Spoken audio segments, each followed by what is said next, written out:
Gyokoro is considered to be the most sought-after leaf tea in Japan, and there are a few different reasons for this. The first is of course because of the unique flavor of Gyokoro tea. The flavor of Gyokoro can be described as sweet, savory, brothy, salty, and even seaweedy, sometimes all at once. This comes from the strong presence of amino acids in the Gyokoro, which is unrivaled in the world of Japanese green tea. This strong presence of amino acids comes from the unique methods used to produce the Gyokoro tea. The labor-intensive production process is another reason why Gyokoro is so expensive, but is crucial for creating this trademark sweet and savory flavor Gyokoro is known for. To produce this tea, the farmer needs to cover the tea plants in a type of netting called kabuse for a minimum of 3 weeks before the harvest. When the tea plant is cut off from sunlight, it completely alters the chemical composition of the leaf. When the tea plant is exposed to sunlight, it begins to convert the amino acid theanine into catechins, a natural antioxidant found in green tea. This protects the tea plant from being damaged by the UV light, but it also produces a bitter flavor in the tea. If you try a tea that is high in catechins, you will notice that it has a bitter or astringent flavor. This may be enjoyable in certain drier senchas, but it's avoided at all costs when it comes to Gyokoro. With Gyokoro tea, the goal is to stop the tea plant from converting theanine into catechins and maximize the content of theanine in the leaf. This is achieved through the long shading process, which is carried out in different stages. The farmer may start by blocking out 70% of the sunlight, and then block out 80% and finally 90% for the last week before the harvest. This really stresses the plant, but it also allows it to maintain more of its theanine. Theanine doesn't just affect the taste of the Gyokoro tea, but also the effect it has on the brain. L-theanine is able to cross the blood-brain barrier, and therefore it is possible to alter the mental state in a similar way to caffeine.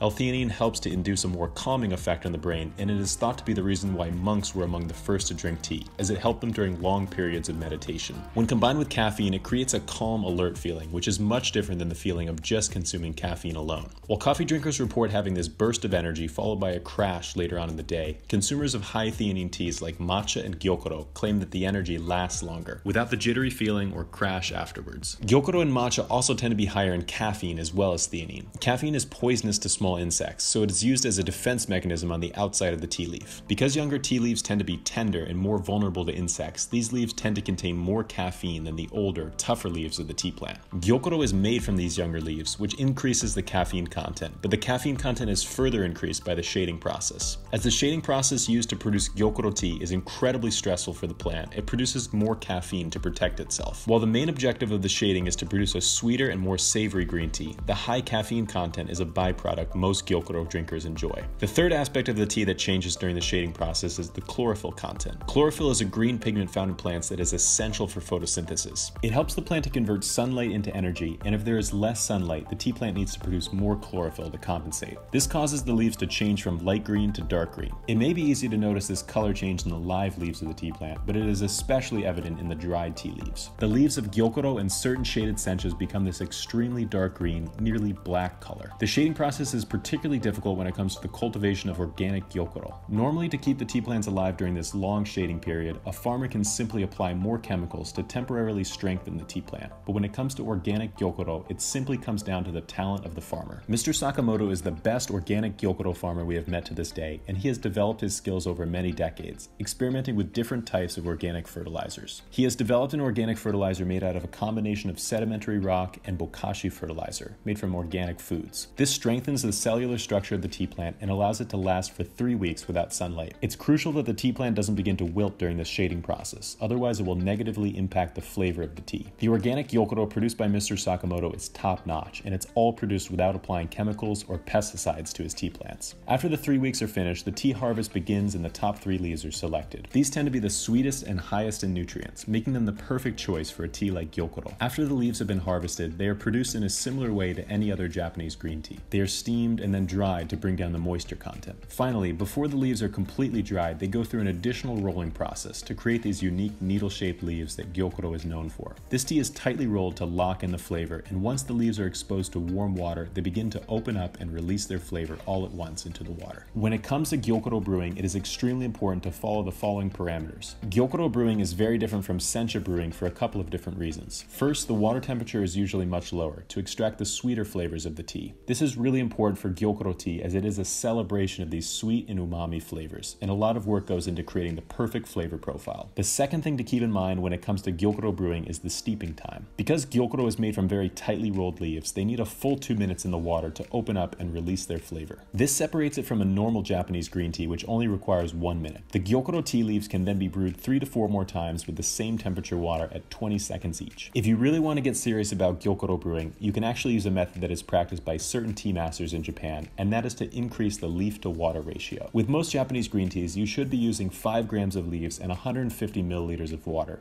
and this also works for Gyokuro brewing.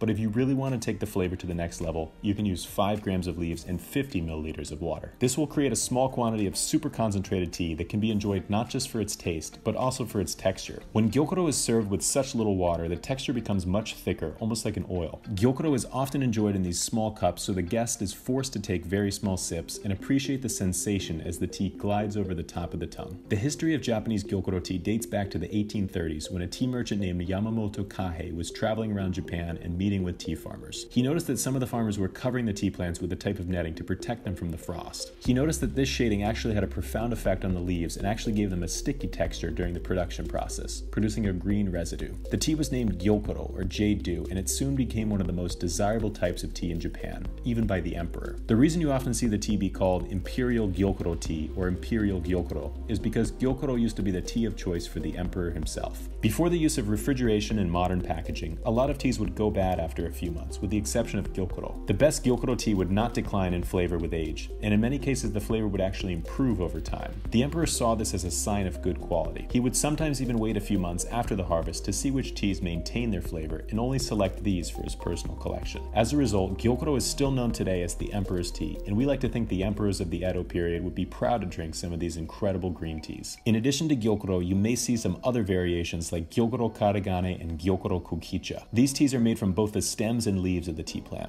Gyokoro Karagane refers to a tea made from both the stems and the leaves of the tea plants used to make Gyokuro. Karagane can also be made from the tea plants used to make matcha and kabuse cha. This is a shaded stem tea, which gives it a sweeter flavor and differentiates it from Kukicha, which is a stem tea made from unshaded tea plants. Mr. Sakamoto also makes a Gyokoro Kukicha, which is made with a higher ratio of stems, giving it more of this light hay flavor and less of the sweet umami flavor. If you find the flavor of a normal leaf Gyokuro to be too intense, you may want to first try one of these stem tea varieties to get used to the flavor. If you're looking for the best Gyokuro tea for beginners, we would recommend the Gyokoro Cha Musume. This is one of Mr. Sakamoto's famous Gyokuro teas, and it's made from the Yabukita cultivar, the most popular tea cultivar in Japan. This tea has a powerful savory flavor, but it is smoothed out by a pleasant sweetness. If you're looking for the best Gyokuro tea for seasoned tea drinkers, it would have to be the Gyokoro Cha Meijin. This tea is produced in the same way as the Cha Musume, but it's actually made from the Saimidori cultivar, one of the more sought-after tea cultivars in Japan. The reason that Saimidori is so prized is because it has a light sweetness to it and very little bitterness. The long shading process of course improves the flavor even further to create a Gyokuro tea with a nice warm sweetness of caramel and brown sugar. If you're interested in my personal favorite, it would have to be the Okumidori Gyokuro Wakamusha. This is one of the newest teas we discovered from Mr. Sakamoto, and it does a great job of encapsulating all aspects that make Gyokuro famous. It has a light sweetness to it, a thicker mouthfeel, a strong umami, and more of these vegetable characteristics of edamame and even seaweed. These taste profiles may seem like they couldn't possibly go well together, but after you've enjoyed a few cups of Gyokuro, you will begin to understand and appreciate the unique flavor. Similar to Saimidori, the Okumidori Gyokuro is also very well sought after because of its lack of bitterness. The Okumidori cultivar tends to produce rounder and smoother teas, so it's a good choice for high-end green teas like matcha and Gyokuro. While Gyokuro green tea can appear to be intimidating at first, you may soon find it to be one of your favorite teas. The flavor is so unique, no other type of tea can really come close to matching it. A lot of people have switched out their morning coffee for a cup of Gyokuro and have noticed a huge difference in both their mood and their energy levels throughout the day. If you're interested in trying out the Gyokuro for yourself, we encourage you to check out a few of the teas from Mr. Sakamoto and see which one looks the best to you. To this date, these are the best organic Gyokuro teas we have found, and we are so proud to share them with all of you. Thank you all so much for watching. If you like this video, it would really mean a lot to us if you could subscribe to the channel and stay tuned for other tea videos. Until then, we'll see you next time.